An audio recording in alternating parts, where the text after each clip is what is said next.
আজ আমি তরমুজ দিয়ে একটি জাদুকরি মোটরসাইকেল তৈরি করব। দেখো বন্ধুরা, এটা কত সুন্দর লাগছে। দেখো, আমার তরমুজের গাড়ি এখন আকাশে উঠছে। আমি সবাইকে আমার সার্কাস দেখাচ্ছি। সবাই আমার জাদুকরি সার্কাস দেখে অনেক খুশি হয়েছে এবং আমাকে অনেক পুরস্কার দিয়েছে। আমি আজ খুব খুশি।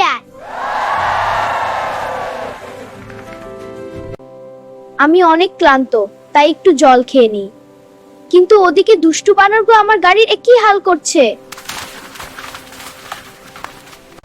পালা এখান থেকে, তোরা আমার এত কষ্টে তৈরি করা মোটরসাইকেল নষ্ট করে দিলি। দাঁড়া, যাচ্ছি মজা। পালা এখান থেকে, তোরা আমার এত কষ্টে তৈরি করা মোটরসাইকেলটা নষ্ট মজা।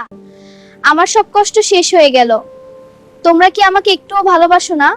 প্লিজ আমার ভিডিওতে একটি লাইক এবং সাবস্ক্রাইব করে দাও।